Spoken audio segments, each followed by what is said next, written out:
BCom second year के income tax विषय में आप सभी का स्वागत है। आज मैं आप लोगों को पूंजी संपत्ति का हस्तांतरण कराऊंगी। हमने एक चैप्टर शुरू किया था जिसका नाम था पूंजीगत लाभों से आय। इसके अंतर्गत ही हम आगे बढ़ रहे हैं धीरे धीरे करके, और आज हम देखेंगे कि ऐसे व्यवहार जिन्हें पूंजी संपत्ति का हस्तांतरण माना जाता है। तो आयकर अधिनियम की धारा 2 सबसेक्शन 47 में पूंजी संपत्ति के हस्तांतरण में निम्नलिखित शामिल होते हैं, जिसमें पहला है संपत्ति का विक्रय, अदला बदली अथवा त्यागना। यानी यदि संपत्ति किसी को बेच दी जाए, अदला बदली कर ली जाए, या उसका हित किसी अपने से त्याग कर किसी और को उस संपत्ति का हित ट्रांसफ़र कर देना। सेकंड है संपत्ति के अधिकारों का समाप्त हो जाना। थर्ड है संपत्ति का किसी कानून के अंतर्गत अनिवार्य अधिग्रहण हो जाना। बहुत ही कॉमन है ये चीज़ कि कभी कभी सरकार क्या करती है, जैसे समझ लीजिए किसी व्यक्ति के पास कोई लैंड है और सरकार उधर से एक पुल निकाल रही है, तो अनिवार्य अधिग्रहण कर लेती है किसी व्यक्ति की उस जमीन का।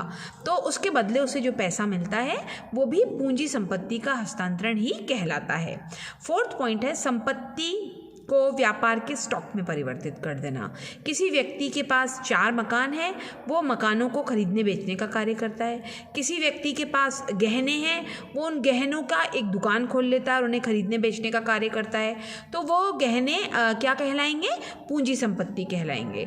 फिफ्थ पॉइंट है संपत्ति का कब्जा देना। यदि किसी व्यक्ति ने किसी अन्य व्यक्ति को संपत्ति का कब्जा दे दिया है, कोई भी ऐसा व्यवहार जिसका प्रभाव किसी अचल संपत्ति के हस्तांतरण के रूप में अथवा अन्य व्यक्ति को इसके उपयोग करने के योग्य बनाता है। अर्थात एक संपत्ति मेरे पास थी, मैंने उसका हस्तांतरण कर दिया और अब उसका उपयोग मैं नहीं कर सकती, कोई अन्य व्यक्ति करेगा, तो ऐसी कंडीशन में ये पूंजी संपत्ति का हस्तांतरण ही कहलाएगा। 7वां पॉइंट है बीमित संपत्ति का नष्ट होना।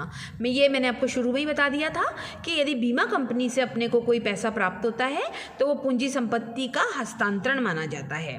8वां पॉइंट है साझेदारी फर्म द्वारा साझियों को संपत्ति का वितरण। यानी साझेदारी फर्म जो है वो अपनी संपत्तियों का वितरण साझेदारों को यदि कर देती है तो यह पूंजी संपत्ति का हस्तांतरण ही माना जाता है। 9वां पॉइंट है साझियों द्वारा साझेदार फर्म को संपत्ति का हस्तांतरण, है ना।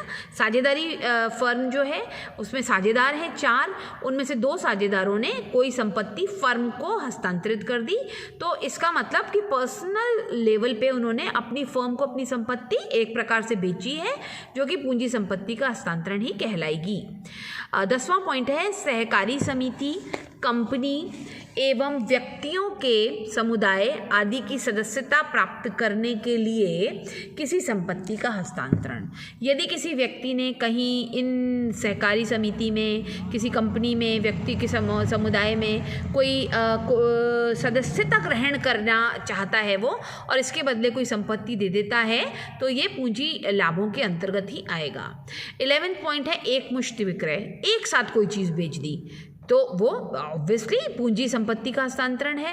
12वां है खान संबंधी पट्टे को प्रीमियम पर प्रदान करना। यदि किसी व्यक्ति ने खान का पट्टा किसी व्यक्ति को दिया है तो पूंजी संपत्ति का हस्तांतरण कहलाएगा, क्योंकि जितने टाइम के लिए हमने खान दे दी है किसी व्यक्ति को, उतने टाइम हम उसके मालिक नहीं रहेंगे। और 13वां पॉइंट है जीरो कूपन बॉन्ड का शोधन करना। यदि किसी व्यक्ति ने कोई जीरो कूपन बॉन्ड शोधित किए हैं तो ये भी ऐसे ही माना जाएगा जैसे कि उसने पूंजी संपत्ति का हस्तांतरण किया है। तो देखिए स्टूडेंट्स, अब अपन को ये ध्यान रखना है, ये मैंने आपको कितने पॉइंट्स बताए? पूरे के पूरे 13 पॉइंट्स। इन सभी 13 पॉइंट्स में जो भी चीज़ें हमने कवर करी हैं, ऐसा कोई व्यवहार यदि हम करते हैं तो वो पूंजी संपत्ति का हस्तांतरण माना जाएगा। और ऐसी कंडीशन में यदि कोई संपत्ति हस्तांतरित की जाएगी तो उससे यदि कोई लाभ होता है, कोई आय होती है, तो वो आयकर अधिनियम 1961 के अंतर्गत 4था हेड जो बनाया गया है आय का, पूंजी लाभ, कैपिटल गेन, उसके अंतर्गत ये आएगा। और इसके अंतर्गत ही, इसके अधीन शर्तों के अंतर्गत ही उस व्यक्ति को इसके ऊपर टैक्स देना पड़ेगा।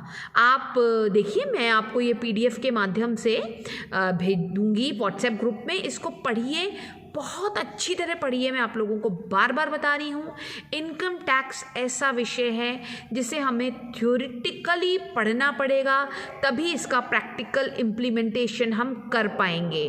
क्योंकि अधिनियम के खिलाफ जाकर हम प्रैक्टिकल इम्प्लीमेंटेशन नहीं कर सकते, और अधिनियम को याद करके उसको समझकर ही हम अपने स्टेटमेंट्स को भर सकते हैं।